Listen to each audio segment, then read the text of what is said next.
नीतीश कुमार के इतना बड़ा फैसला लेने के बाद भी भारतीय जनता पार्टी चुप क्यों है, इस बात को भी कहा जा रहा है और इस पर काफ़ी चर्चाएं भी हो रही हैं कि अमित शाह बिहार आए और चुपचाप बिहार आए, रैली करके चले गए। लेकिन इन सब के बीच में जो बातें सामने आ रही हैं और जैसी राजनीतिक दिशा रही है, धारा रही है भारतीय जनता पार्टी की, वो इतना आसानी से छोड़ने वाली नहीं है। आपको कई राज्यों के परिणाम आपके सामने हैं, इतिहास आपके सामने है कि भारतीय जनता पार्टी ने किस तरह से अपनी बातों को मनवाने के लिए नई नई रणनीति कर दी है। बिहार में भी नीतीश कुमार जब अलग हुए थे तो उन्होंने कहा था कि अमित शाह चाहते थे कि जदयू टूट जाए। अब यही बात सुशील मोदी ने कह करके कहीं ना कहीं बड़ा चिंता डाल दिया है जदयू के भीतर। आपको बता दें कि जनता दल यूनाइटेड और राष्ट्रीय जनता दल के बीच में जो संबंध हुए हैं, जो नई गठजोड़ बनी है महागठबंधन के तहत नीतीश कुमार सरकार का हिस्सा बने हैं, उसके बाद से सब कुछ ठीक होने के दावे में अब कहीं ना कहीं संशय पैदा होता जा रहा है। नीतीश कुमार को लेकर के एक बार फिर से लालू प्रसाद और उनके जो पुराने साथी हैं उन लोगों को भरोसा नहीं हो रहा है। इन सारी बातों को लेकर के बार बार अमित शाह का दौरा भी बिहार होना इस बात की तरफ इशारा कर रहा है कि कुछ तो है जो भीतर ही भीतर चल रहा है। क्या चल रहा है, हम आपको कोशिश करते हैं जो हमारे तक जानकारी मिली है उसे बताने की।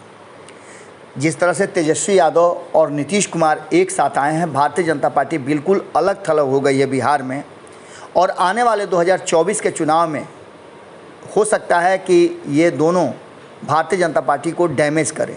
इससे पहले भारतीय जनता पार्टी अपने लिए रास्ता तैयार करना शुरू कर चुकी है। हमने आपको कल ही खबरों में बताया कि जैसे ही आरसीपी सिंह का दौरा शुरू हो गया है, वो खास करके भोजपुरी भाषा भाषी क्षेत्रों में अभी तक दौरा कर चुके हैं। जिस तरह से उनके शाहाबाद के दौरे में भीड़ जुटी और कन्हैया सिंह ने मजबूर कर दिया जनता दल यूनाइटेड को कि वो एक खास वर्ग को साधने की तैयारी शुरू करें। इससे पहले भी आपको पूरे डिटेल में अगर देखना है तो आप जा कर के देख सकते हैं भारत लाइव पर। कल ही खबर हमने चलाई है और उस खबर का रिएक्शन भी हुआ है। जैसे ही कन्हैया सिंह राजपूतों को एकजुट करने लगे, चूँकि कन्हैया सिंह पढ़े लिखे हैं और उनका एक लंबा समय बीता है, खास करके शिक्षाविद होने के कारण उन लोगों के साथ जो सैकड़ों नहीं, हज़ारों नहीं, लाखों में हैं। लाखों बच्चों को उन्होंने पढ़ाया है, उनके गार्जियन हैं, वो खुद बच्चे हैं जो आज भी उन्हें आइकॉन मानते हैं। तो ऐसी स्थिति में बड़ा अंतर पैदा कर सकते हैं कन्हैया सिंह। इस बात को लेकर के 3 कमेटियां बनाई है जनता दल यूनाइटेड ने, जिसमें सभी राजपूत हैं और राजपूतों को साधने के लिए, चूँकि ये बात अब कही जा रही है कि भूमिहार समाज नीतीश कुमार से दूरी बना रहा है। भले ही ललन सिंह को राष्ट्रीय अध्यक्ष बना दिया हो, लेकिन वो साधने में सफल नहीं हो पा रहे हैं। अब राजपूत भी उनसे छटकने वाले हैं, जिसको लेकर के पूरी तैयारी शुरू की जा रही है। लेकिन इन सब के बीच में कल एकजुटता दिखाने की कोशिश की गई और जनता दल यूनाइटेड के तरफ से एक प्रेस वार्ता की गई, जिस प्रेस वार्ता में ललन सिंह के अलावे प्रदेश अध्यक्ष उमेश कुशवाहा, उपेंद्र कुशवाहा सहित बड़े नेता मौजूद थे। और उन लोगों ने जिस तरह की बातें कही, वो साफ नज़र आ रहा था कि पार्टी के भीतर आखिर चिंता बड़ी हो गई है। पार्टी धीरे धीरे बिखरने के कगार पर है और इधर अमित शाह का बिहार दौरा बड़ी परिवर्तन कर सकता है, बड़ा राजनीतिक खेल कर सकता है। ये हम आपको लगातार बता रहे हैं।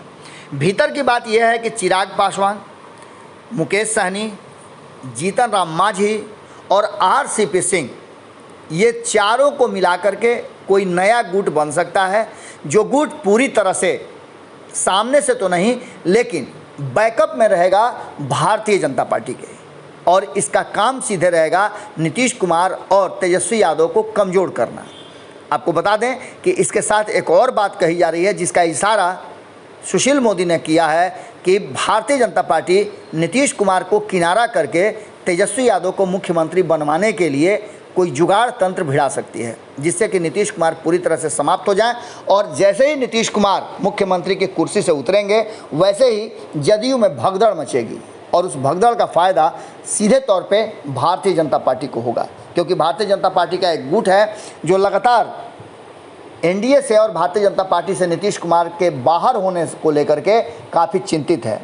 कई ऐसे नेता हैं जो हमने आपको खबरों में बताया कि वो चिंतित हैं, साथ ही कई एमपी हैं, कई एमएलए हैं, कई एमएलसी हैं जिनको ऐसा लग रहा है कि अब राष्ट्रीय जनता दल के साथ आने के बाद 2024 और 25 में उनके लिए मुश्किलें होंगी और उन्हें सीट गंवाना पड़ सकता है। ऐसी स्थिति में भारतीय जनता पार्टी के पास वो पूरी व्यवस्था है जिसमें नीतीश कुमार की 16 सीटें उसके पास हैं और साथ ही एक बड़ा केंद्र में सरकार होने के साथ साथ देश के अलग अलग राज्यों में सरकार है, जिससे भारतीय जनता पार्टी काफ़ी मजबूत है। और अगर नीतीश कुमार, तेजस्वी यादव एक साथ भी रह गए, जिसकी संभावना कम है, तो ऐसी स्थिति में भारतीय जनता पार्टी कोई बड़ा गेम करेगी। 11 तारीख को अमित शाह के आने के साथ ही बिहार में बड़े राजनीतिक परिवर्तन होंगे।